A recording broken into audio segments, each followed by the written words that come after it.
있는데요. 사회자 선생님께서 많이 설명을 해주셔서 제가 다른 얘기는 안 하겠는데 아무래도 1800년대 말부터 이제 지금 사회자 선생님께서 연구하신 부분에서 그 얘기를 많이 규정을 해줬는데요. 근대가 이제 기획된 과정에서 연극이 어떤 역할을 했었는지 그 시기에 정말 폭발적으로 1910년대까지 신문이라는 매체를 통해서 드라마와 드라마적인 상황이 펼쳐지거든요. 아까도 계속해서 선생님들이 언급을 많이 하시는데 쇼폼도 얘기도 나오고 하는데요. 거의 유튜브에 버금가는 드라마에 대한 관심과 드라마적인 그러니까 글쓰기들이 나오고 있는데요. 그 글을 통해서 그러니까 일종의 극을 언어 기호화한 현상들이 굉장히 많이 드러납니다. 그래서 제가 사실 그 부분에 좀 관심을 가지고 있었고 그 부분을 같이 이제 제가 박사 과정을 공부하면서 공부를 좀 많이 했었거든요. 근데 이제 그러면서 그 이후를 지나서 정말 1920년대 이후에 문학인들에 의해서 자신들이 어떤 현실에 대해서 그걸 이제 그 현실을 반영한 글을 쓰고 싶을 때 희곡을 선택했던 많은 극작가들이 희곡에 대한 김진영 선생님이 얘기하신 것처럼 그런 전통적인 글쓰기나 이런 것들에 대해서 없다라고 생각하고 그리고 수용을 하면서 그것에 맞춰서 근대인으로서의 자각이라든가 현실인식을 보여주려고 굉장히 애를 많이 썼는데 그 사이에 갭이 좀 크다라는 생각이 좀 많이 들었었어요. 그래서 제가 이제 이런 발표를 해줬으면 좋겠다라고 선생님들께서 이제 저한테 의뢰가 아니라 저한테는 기회를 주셨다는 생각이 좀 들었습니다. 근데 이걸 준비할 때 그 많던 극양식들이 제가 마틴 이슬린 말을 빌렸었거든요. 필드 오브 드라마에 많은 것들이 막 넘쳐났던 게 갑자기 희곡이라는 이름을 확 다 들어가 버렸을까? 도대체 무슨 일이 일어났을까라는 생각이 좀 들었는데 사실 제가 그렇다고 해서 여기서 다 얘기할 수는 없고요. 오히려 제가 뭔가 설명하려고 했던 내가 가지고 있는 언어로서의 한계를 제가 굉장히 많이 느꼈습니다. 그래서 일단 제가 목차를 보면은 잠깐 설명을 드리고 제가 자료를 많이 언급하다 보니까 본의 아니게 학회지에 지금 누를 끼친 것 분량이 좀 많아졌습니다. 근데 이제 이렇게 6개 이제 로 구성됐지만 이제 2개, 3개, 그러니까 거기에 보면은 이런 음탕하고 비속한 일상과 풍속이 드러나는 연극적인 공간이 굉장히 많이 나옵니다. 그리고 모든 사회 현실들을 얘기할 때도 이런 극적인 틀을 가지고 얘기를 해요. 예를 들면 연극에서의 대사들 이런 것들을 가지고 표현을 한다라는 거죠. 그런 텍스트를 많이 만듭니다. 그래서 오죽하면 세계가 연극장이고 한반도가 연극장이다라는 말로 그런 말들을 많이 표현을 하고 있습니다. 네, 그래서 이런 풍속들을 좀 개량을 하는 쪽으로 가면서 연구가 그 개량이 좀 이루어지는 것이 어떻겠는가라고 얘기를 하는데요. 저는 이 과정에서 조금 또 재미있는 게 뭐냐면 담론하고는 좀 다르게 마치 우리의 유튜브 이렇게 쇼폼 나오듯이 단영의 방식으로 아주 짧은 형식으로 극적인 모먼트하고 순간 상황들을 제시해주면서 사회를 반영하려고 하는 그런 글쓰기들이 굉장히 많았다라는 겁니다.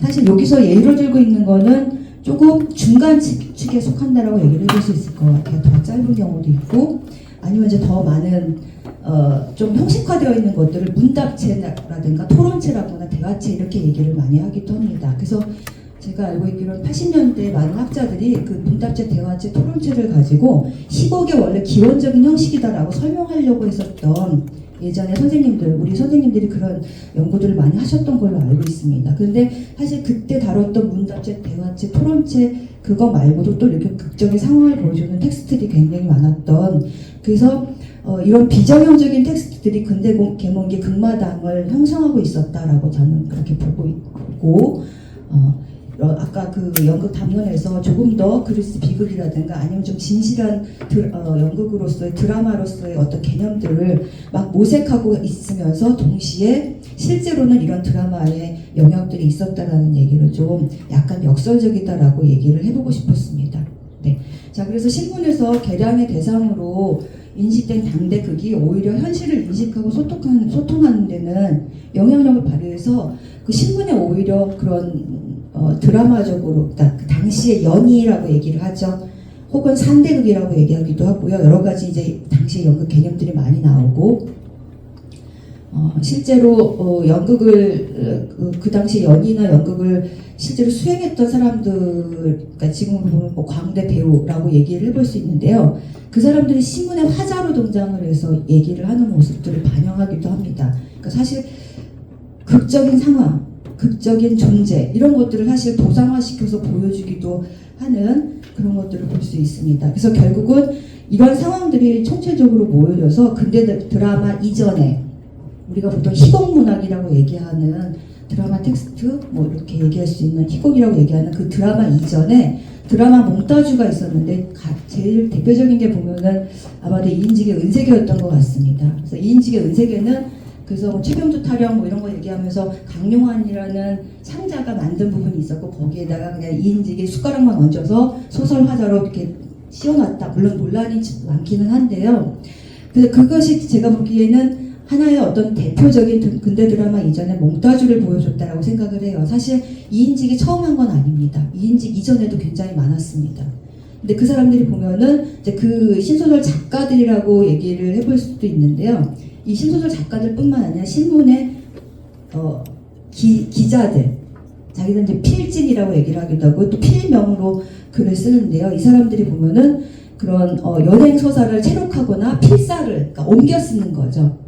그건 이제 신문이라는 언어 기호가 필요한 부분이고 연행을 거기다 옮겨야 되는 상황들이 필요했기 때문에 그건 이제 여러 가지 이유가 있겠지만 아마도 드라마틱한 그런 극적이라는 그런 어떤 수단을 통해서 틀로 그러니까 그 창으로 세상을 바라보는 게 그 당시에 굉장히 필요하고 유용하지 않았나. 그거는 이제 뭐 외국 근대화된 서구 이런 데서 뭐 이용해서 뭐 인용하고 얘기하는 그런 글들도 굉장히 많이 나오기도 합니다. 최남선이라든가 뭐 여러 가지 그 외국 문물에 새로운 문물에 관심이 있었던 사람들이 얘기를 많이 하는데 그러니까 그런 것이 결국은 시대의 요구와 이런 것들이 만들어져서 당시 우리에게 있었던 익숙한 극 형식들이라고 얘기할 수 있는 그 연희의 내용물이는 판소리, 산대극 뭐 이런 것들을 가지고 그 현장을 기록해서 그걸 옮기는 저자들이 등장을 했다라는 겁니다. 그래서 근데 그 저자들이 아까 신지호가 얘기했던 영웅적인 어떤 면모들 혹은 사회에 필요한 이야기들을 얘기해 볼 수 있는 것들을 한번 집어넣자. 그래서 최병도 타령이나 이런 것들을 판소리에다가 자기네가 서사를 더 결부시키는 그런 특징들을 많이 보여주고 있습니다. 그래서 그런 것들의 특징을 얘기를 했고요. 이제 그것이 보면 뭐 안국선의 금수회의록 이런 것들도 보면은 신체 문단의 연극적인 소설이다라고 하는 굉장히 모호한 약간 좀 기형적인 장르를 표명하는 글쓰기에 대한 규명한 그러니까 부르는 호명하는 이름들이 생각이 나게 됩니다. 그래서 거기에 보면은 골계, 연극적, 뭐 연극적 소설, 연극 소설, 나아가서는 나중에는 소설, 영화 소설이라는 개념도 나오게 되거든요. 그러니까 이렇게 하면서 마치 체홉이나 뭐 다른 극작가들이 소설로 뭔가를 완성하고 싶었던 것처럼 이때도 그런 경우들이 있었던 것 같고요. 그래서 그런 텍스트들이 결국은 신문에 연재된 소설에 의해서 나중에 우리가 최초의 희극이라고 얘기하는 병자삼인까지 그게 좀 연속되는 형식적으로 그래서 약간 계보적으로도 볼 수 있지 않을까라는 생각을 저는 해봤습니다. 그리고 그 외에 이인직이나 이혜조 같은 경우는 실제로 판소리를 산정이라고 얘기하는데 편집을 해서 이 신문 연재에 맞게끔 그러니까 우리식으로 얘기하면 뭔가 매일매일의 드라마에 맞게끔 판소리를 정리했다라고 얘기를 해볼 수 있을 것 같은데 물론 이거는 제가 아주 명확하게 규명한 문제는 더 남아있을 것 같습니다. 어쨌든 그렇게 해서 그 연재를 하거나 이랬다라는 것, 그러니까 신문이란 매체와 드라마가 만나서 이런 연재 소설, 연극 소설들을 만들었다라는 거. 그런데 이런 것들에 대해서 설명하려고 하는 안학의 조선문화, 안학이라는 이제 그 연구자가 조선의 문학이라는 데서 이 드라마에 대한 설명을 하려고 해요. 이런 존재들에 대해서. 근데 이런 존재들이 실제로 우리가 그냥 판소리나 산대연극 이런 것들을 그냥 단순히 언어 기호화한 게 아니라 사실 이런 것들을 하층민의 사회극을 한문 글쓰기 시작을 매개로 해서 글을 쓰려고 했던 전통이 있다.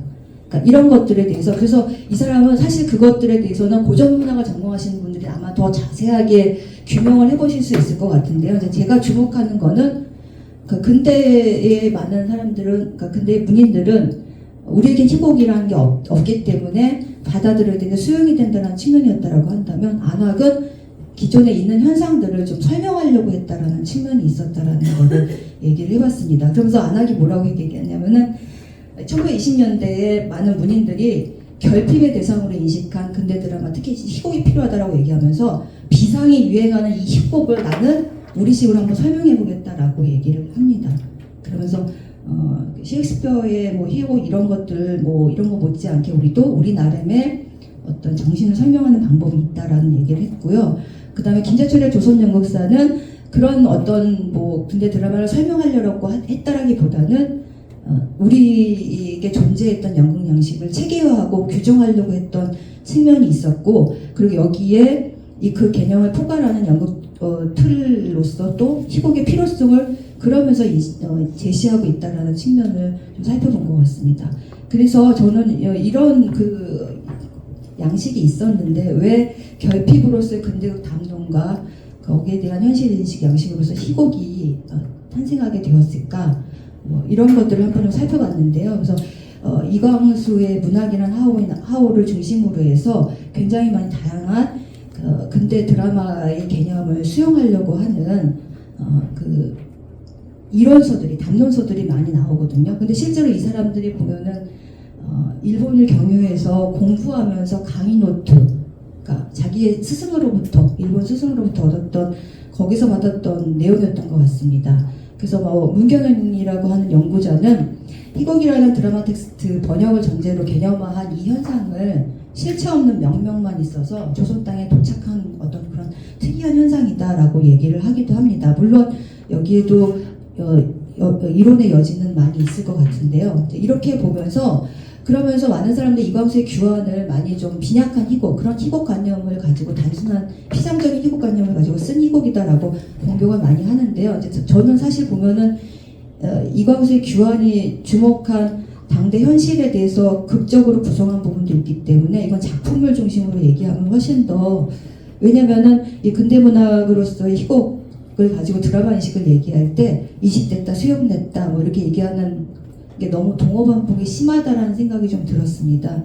그래서 단순히 그러니까 신곡으로서 근대극이 연극이라는 사회문화적 도구로 뭐 이렇게 수용됐다라고 우리가 단순하게 또 근대 계몽기도 이해하지만 또 20년대 이후에도 우리가 너무 희곡에 기반한 연극을 중요하게 여겼고 이게 서양 드라마의 단순한 여거다라고만 얘기하지 않고 담론과 또 약간 역설적이긴 하지만 실제로 희곡이 어떻게 창작되고 존재되었는가를 다시 한번 비교해보는 것도 필요하겠다라는 그런 생각을 하면서 이제 주로 이제 이광수 이후에 현철이 이제 그 희곡에 대한 희곡 극작법 이런 것들을 또 많이 얘기를 했는데요. 보면 주로 이제 그리스 비극을 중심으로 설명을 많이 했습니다. 그리고 그 이후에 입센을 가지고 얘기를 또 많이 하기도 했고요.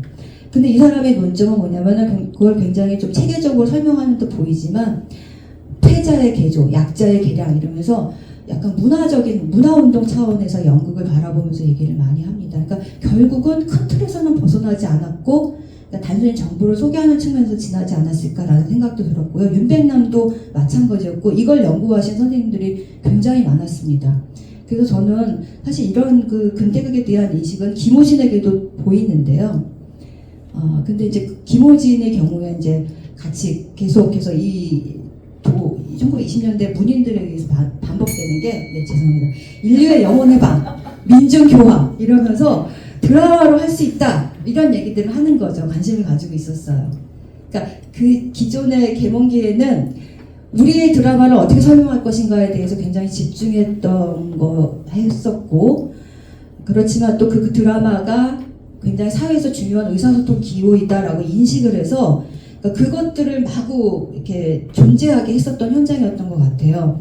근데 그것을 설명하려고 했던 안학도 있었지만 우리에게는 드라마라는 게 없어. 그래서 우리의 영혼을 민중 교화를 위해서 이게 그게 필요해라고 얘기하면서 불러들이는 것들 근대 드라마가 너무 범위가 넓습니다. 그래서 비극부터 입생, 체호, 표현주의까지 너무 멀어서요. 제가 약간 좀 멀미가 나고 이건 내 역량으로 할 수 있는 일이 아닌데 이걸 내가 왜 이걸 하겠다고 했을까. 거기다가 이미 이사 여기 연구 이사님 선생님들에게 여기서부터 여기까지 하겠습니다라고 했는데 말은 책임져야 될 것 같고. 그래서 어쨌든 이걸 보면서 이런 영혼의 방과 자의식의 기호로 근대 드라마를 이 사람들이 선택하고 이직했다라고까지는 이해를 했습니다. 근데 특히 제가 이제 가장 그러면서 주목했던 거는 김우진의 난파였는데요. 바로 그 김우진이 결집된 영혼의 방 자의식의 기호로 유럽의 근대문학과 다양한 공연 작품을 제가 보기엔 끊임없는 인용의 작품이었다라는 생각도 좀 들어요. 그러니까 그 나름대로 의미도 있었지만, 그래서 근대 문인들의 영혼의 분과 민중 교화 등 이걸 상호 텍스트적으로 의식의 변화를 내면화했다는 점에서 식민지 근대 사회에서 근대 드라마가 어떻게 존재하는지, 이게 이제 왜 그렇게 내면화로 들어갈 수밖에 없는지는 당연히 식민지였기 때문일 거라는 생각이 듭니다. 그래서 난파는 근대 드라마 텍스트의 아이콘으로 볼 수 있다라고 생각을 했고요. 그런 근대인의 관념의 충돌을 형식화한 대표적인 작품이 아니었을까라는 생각이 들었습니다. 그래서 이렇게 김우진의 난파를 제가 든 이유는, 그러니까 어떻게 체계화하기가 어려울 정도로 김우진의 난파처럼 너무 제가 좀 그랬다는 생각을 좀 충돌적이었다라는 생각을 좀 하고 싶었습니다. 맺는 말을 좀 얘기를 해보면요. 네. 제가 종소리를 듣고 나니까 조금 네. 자, 한 시대의 연극 환경과 그리고 그 결과를 통해서 공연의 혹은 잠재태로서, 그러니까 제가 보기에 희곡과 연극, 그 연극이 그러니까 시어터부터 드라마까지 다양한 영역이 다 하나 들어가 있는데, 이걸 제가 또 사실 이 시대에서 볼 때는 그게 여러 가지가 같이 공존하고 있어서 시어터냐 드라마냐 드라마 텍스트냐 이렇게 단순히 얘기하기는 좀 어려운 것 같아요. 그리고 또 우리 연극이라는 게 그렇다고 1920년대라고 해서 폐쇄적이다라고만 얘기하기도 또 어렵고 열린 형식이다라고 얘기하기도 또 사실 참 어렵다는 생각이 들었습니다. 그래서 본 연구에서 살펴본 동시대 드라마 담론하고 드라마 텍스트가 내재한 드라마 인식은 그 자체가 역설적이거나 아니면 그 차이가 너무 컸다라는 생각이 듭니다. 또한 제가 중요하게 생각하는 것 중에 하나가, 아마 저 이분과에서 그런 것에 관심을 가지고 선생님이 발표하시는 걸로 알고 있는데요. 그러니까 미디어, 매체, 그러니까 무엇이냐에 따라서 근대 드라마가 어떻게 수용될 수 있고 표현될 수 있냐가 굉장히 달라지는 것 같아요. 그래서 신문의 연재 형식이냐, 종합 문예지에서 함께 한 번에 희곡 작품이 등장하느냐에 대한 것도 굉장히 다를 거라는 생각이 듭니다. 그래서 어떤 그 드라마 텍스트 유형의 특징과 인식을 좀 세심히 고찰할 필요가 있어서 조금 더 희곡 혹은 드라마 텍스트에 대한 연구, 이것도 지금 약간 좀 규정하기가 어려운데 어쨌든 그런 것들이 더 세세하게 필요하다라는 생각이 좀 들었고요. 지명과 역량의 한계로 자의적인 작품 선정까지 추후 연구를 여러분 선생님들한테 한번 좀 해보겠다라고 얘기하면서 부족한 발표를 마무리하도록 하겠습니다. 감사합니다. 방금 선생님도 아주 겸손하게 말씀하셨고, 양찬 선생님도 겸손하게 말씀하셨고, 사회자 선생님도 참 정리를 잘 해주셨는데, 사실은 이제 저도 이제 이 자리에 이제 토론자로 섭외되면서 그 근대 드라마와 관련된 어떤 개념 이런 발표에 대한 어떤 토론을 맡게 될 거다라고 이제 언지를 받았거든요. 그래서 그때부터 이제 그래서 그 언지 받고 그 순간부터 근대 드라마 그런 용어는 굉장히 생소한데라고 생각해서 이제 찾아봤더니 이제 앞서 여기 이제 발표해주신 선생님들 드라마가 이제 뭐 시작부터 시작해서 이렇게 쭉쭉 나오고 이런 얘기들이 쭉 있고, 이제 근대 드라마와 관련되는 여러 가지 뭐 이제 그 이론들 중에서는 뭐 루카치의 어떤 부르주아적인 드라마 이런 것들도 막 있더라고요. 여기 도대체 어디까지 공부하시려고 지금 이런 걸 하실지라는 생각을 좀 하게 됐고요. 그리고 제가 이제 기존에 가지고 있었던 일종의 그 드라마적인 어떤 그런 성격이라던가 선입견은, 사실 이제 저는 이제 앞서 김기란 선생님이 뭔가 밑밥을 많이 깔아주셨지만 저는 이제 근대문학, 특히 이제 소설 전공자인데, 그러니까 신소설의 어떤 멜로드라마적인 성격, 그런 거에서 사실은 이제 드라마가 되게 익숙한 사람이고, 극양식이라던가 혹은 어떤 극과 관련되는 뭐 무대 공연 이런 것들과는 사실 그 1900년대에 그런 게 과연 있었나라는 생각이 조금 사실은 이제 선입견부터 조금 있었습니다. 그래서 이제 이 발표문이 왔을 때는 제가 그동안에 이 발표문에 대한 토론을 준비하면서 읽었던 기존에 있는 선행 연구들과는 아주 거리가 있다는 사실을 조금 깨닫고는 토론문을 좀 잘못 준비한 게 아닌가라는 생각을 사실은 좀 뒤늦게 하게 되었는데요. 그러면서 어쨌든 제가 이 자리에 선생님 토론자로 왔으니까 한 2가지 정도만 이제 선생님께 여쭈고 싶은데, 선생님이 사실은 이제 설명하시면서 좀 많은 부분들을 해소해 주셨는데, 그래도 이제 우리가 단순히 이제 이 시기 어떤 근대적인 극양식이라고 하는 것이 그 이전부터 뭐 있었건 없었건 상관없이 근대 시기라고 하는 것을 이제 규명하면서도, 선생님은 지금 뭐 산대극이라든가 연이라든가 이런 것들을 사실 이 드라마의 어떤 극적 요소 안에 다 넣어서 설명을 하고 이제 계시는 거잖아요.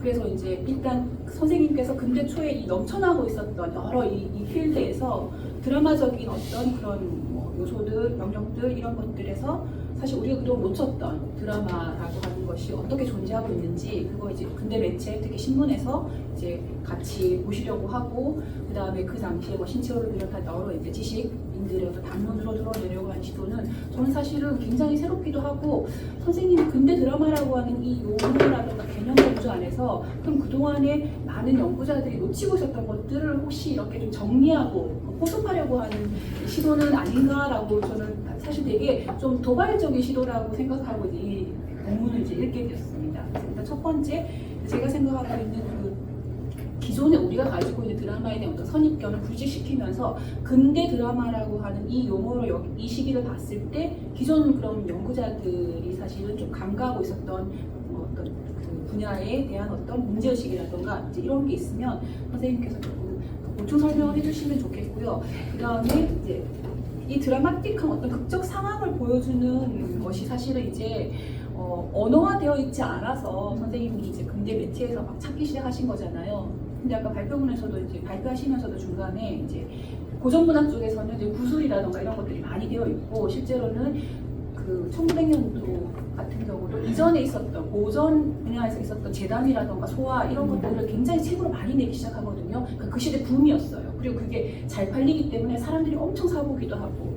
이제 그랬다면 그 선생님 지금 발표문에 딱 부합하는 내용이긴 한데, 문제는 이제 그게 고연성을 가지고 있었느냐. 그러니까 사실은 우리가 뭐 이제 지금 희곡이 번역돼서 들어왔기 때문에 사실은 그 이전에 그런 걸 확인하지 못했다라고 하지만, 그렇게 따지면 지금 단용소설물까지를 토론체, 문답체, 뭐 병인문답 이런 거 같은 것들을 다 만약에 포함시킨다면 오히려 제가 생각하기에는 이 근대라고 하는 사실 이거 그냥 카테고리를 굳이 이렇게 딱 규정할 필요는 오히려 없지 않을까라는 생각이 조금 저는 들었거든요. 그 2가지는 이제 그 근대 드라마로 요 시기를 보게 되면 우리가 어떤 놓치고 있는 부분들을 좀 사실 더 새롭게 선생님이 연구할 수 있을지 그 말씀 하나 드리고, 그 다음에 이제 그에 대한 어떤 각자의 입장들, 논자들, 여기 이제 김기환 선생님도 계시지만 네, 이제 이 시기를 공부하는 거의 모든 이제 이 그 분야에서의 선생님들은 선생님이 잘 쓰신 것처럼 정말 너무나 다양한 용어들을 쓰고 있어요. 이게 같은 도대체 같은 걸 보고 어떻게 썼다라고 생각이 안 될 정도로, 그러면은 이 사람들도 다 고민이 있었을 것 같은데, 근데 그걸 지금 선생님 연구에 나오는 이분들에게도 그대로 적용시키면 이 사람들도 사실은 당시에 뭐가 소설이고 뭐가 희곡이고 뭐가 연극이고 드라마고 이런 것들에 대한 고민이 막 이렇게 혼동되어 있는, 막 섞여 있는 하이브리드 상태인 거잖아요. 그러면 이제 그걸 선생님이 이제 어떤 근대극의 존재론적인 특질을 구성하고 하고 이런 것들이 그 사실 그 구성체에서 변주되면서 지금 우리가 왔기 때문에 그 과정을 지금 살펴보려고 하는 시도로 저는 이제 읽었는데, 그 과정에서 선생님이 좀 설명해 주실 수 있는 것들이 있다면 보충 설명을 드리는 것으로 저는 토론자의 소임을 하겠습니다. 그러니까 사실 그 드라마, 근대 드라마 이렇게 얘기하는 것도, 그러니까 근대 시기를 좀 봐달라라는 얘기이셨던 것 같은데, 그거를 근대를 어떻게 규정하느냐에 따라 또 시기도 굉장히 달라질 것 같아요. 그래서 사실 제가 이 제목을 보낼 때 1890년부터 1910년, 그럼 1920년 이렇게 할까 그 생각을 했었습니다. 왜냐면은 수존이도 자기 그 현대 드라마 이론에다가 딱 그렇게 규명을 해놨더라고요. 쉽게 범위를 한정을 해놓고 했는데 사실 이거는 저한테는 사실 제 역량의 범위 바깥이에요. 사실 제가 뭘 체계적으로 규정해놓고 거기에 맞춰서 체계화시킨다는 거는 사실 좀 어렵고 선생님이 얘기하신 대로 너무 다양한 극적인 현상들과 극적인 상황들, 그 텍스트의 형태들이 있고 사실 어떤 부분에서는 이거는 신소설 연구하는 사람들은 입장에서도 이건 소설인데 제가 선택한 게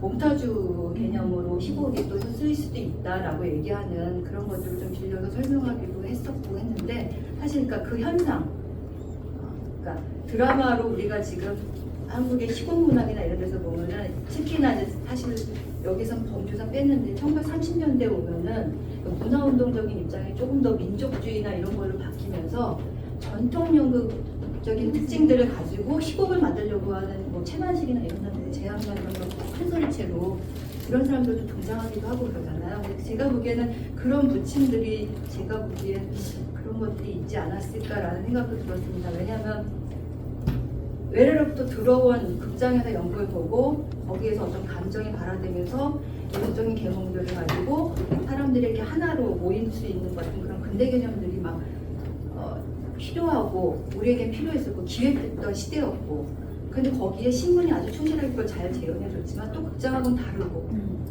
또 연예 현장에서는 또 달라요. 우리는 또 그 연이라고 얘기하기도 노름이라고 하기도 하고 뭐 여러 말로 쓰기도 하고요. 실제로 연극을 보는 상황도 너무 달라요. 근데 어떻게 보면은 김진호 선생님이 얘기하셨는데 상상의 공동체인 건지도 모르겠어요. 아직은 익숙하지 않은 극장에서 뭔가를 본다라는 개념. 그러다 보니까 이인직이 그런 연극을 만든다고 그랬을 때 새로운 연극인 줄 알고 갔더니 어디서 사기를 치냐고 뭐 이런 그런 말들도 있었고 누군가는 강용환에게 막 돈 목걸이를 걸어주면서 정말 재미있는 연극을 아주 좋은 연극을 만들어줬다 이런 얘기도 있고 그런 보면은 사실 제가 이걸 설명한다라는 건 제 역량으로는 너무 딸린다는 생각이 좀 듭니다. 근데 이런 양식 그 극마당이 존재가 있었고 사실 이런 것들을 통해서 그 시대에 맞는 현실 인식을 하려고 했었고 그러다 보니까 우리가 사실 이게 희곡이다 이게 드라마다라고 얘기하기는 어렵지만 그 사람들도 그 당시에 신채호 같은 사람이 이게 이런 식으로 드라마처럼 그리스의 비극이나 뭐 근대 드라마처럼 그러니까 그 사람들 그 용어를 쓰질 않았다라는 게 좀 저한테 좀 딸린 역량이었던 것 같아요. 그거를 설명해야 되고 그걸 주석을 다룰 수 있는 뭔가가 인용할 수 있는 게 없다라는 게 좀 그래서 아마도 선생님 보시기에는 너무 야망이 큰데 역량에 비해서 뭐 이런 얘기를 생각을 하셨을 수도 있을 것 같아요. 그건 오해입니다. 근데 저도 끊임없이 의심을 했거든요. 근데 보니까 이런 담론적인 측면은 그 1920년대 작가들도 하고 있었던 것 같고 그걸 뭔가 서양으로부터 수입된 드라마 개념으로 설명하려고 했고 근데 이제 그거는 너무 동호반복이 심해지고 그리고 작품들을 통해서 하나씩 말을 하지 않았을까. 근데 그 와중에 제가 보기에 그러니까 근대 드라마 개념하고는 좀 다른 게 제가 아까도 얘기했지만 그러니까 재담 중심으로 아까 얘기하셨지만 재담집도 막 유행했었다고 얘기하셨잖아요. 그게 얼마나 인기가 많았으면은 왜 이렇게 그 레코드판으로도 취입하고 그러잖아요. 박춘대 같은 경우는. 근데 그게 사실 그 양식이 신문에 계속해서 그게 또 나오거든요. 그걸 제가 다 일일이 설명을 할 수 없었다라는 게 선생님들한테 충분히 설명을 드릴 수 없었다라는 게 좀 아쉽긴 한데요. 그러니까 그런 형식으로 산대극의 영향을 받은 그 재담적인 그 드라마라고 얘기하시는 거 그렇다고 희극이라고 얘기하기도 사실 좀 근데 그 드라마적 속성을 가지고 있기도 하고 선생님 말씀하신 그거하고 것처럼 네. 신채가 얘기했던 그런 어떤 약간 멜로드라마적인 그런 국민 감정 뭐 이런 것들을 가지고 있는 그래서 비극적인 의식을 고양시키는 그런 쪽으로 가고도 싶었는데 이인식이라는 이상한 놈이 등장을 해서 완전히 다 배려놨다라는 식으로 이제 신채호가 공격을 하죠. 근데 이제 그것이 나중에 신빈치 시기 가면은 약간 너무 이렇게 우리가 감시받고 통제받고 뭐 억압받는 것이 많아서 내면하는 쪽으로 너무 급박하게 가지 않았나. 그러니까 저는 이렇게 생각을 하고 있는데 사실 그 안에 너무 많은 작품들이 있는데 그걸 다 얘기하지 않고 제가 이렇게 너무 단순화한다라는 거는 사실 근데 어쨌든 살편을 한번 봐야 겠다는 생각이 들어서 그러다 보니까 이게 제가 그래서 극 드라마 이거 가로치고 어떻게 규명하기가 좀 어려웠습니다 사실.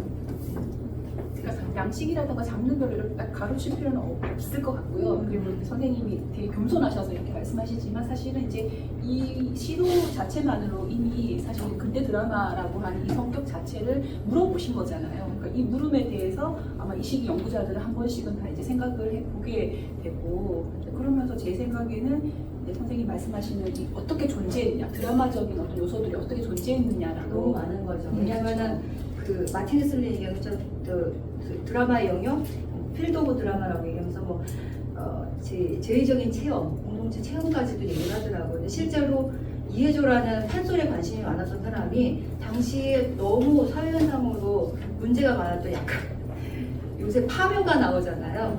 이해조의 구마금을 보면은 막 현란한 국거리부터 시작을 하거든요. 제가 보기엔 거의 그 당시 사람들이 매일매일 그 구슬 유명한 금방울이라고 하는 그 당시에 유명했던 무녀가 굿하는 장면이 며칠씩 연재가 되거든요. 그럼 제가 보기에는 우리는 그러니까 말도 안 된다는 식으로 그게 서사하고 나중에 서사로 이해주가 되게 우겨넣거든요. 이인직처럼. 그런 게 없어져야 된다는 계몽의 대상이다라고 얘기를 하는데 그게 며칠씩 연재가 된다라는 거죠. 그러면은 저희가 지금 판호를 보면서 김고은이 막 이러는 장면을 보면서 환호하는 것처럼 그 당시에 그런 방식으로 당시에 유행했던 전염병, 그러니까 팬데믹 현상을 그런 식으로 해결하려고 했던 대중들의 현실이 고스란히 반영된 거. 그러니까 제가 보기엔 이해조의 의도하는 거는 전혀 상관없이 사람들은 그거에 열광하지 않았을까라는 생각이 드는데 사실 제가 그것까지, 그러니까 사실 제가 문제가 많았던 것 같아요. 그걸 중심으로 했었어야 되는 건가 계속 고민하다가 결국은 제가 원고를 너무 늦게 전환하는 그런 상황이 됐습니다. 그래서 굉장히 다양했다라는 거, 선생님 얘기하신 대로 제가 그걸 검토를 했었어야 되는지, 근데 본문에도 충분히 다루지 않았는데 그 얘기를 하면은 좀 책임하다라는 생각이 좀 들어서. 네, 시간상 세 번째 발표를 여기서 마무리하고요. 네, 네. 네, 나머지 종합 토론에서 이어가도록 하겠습니다. 그리고 이제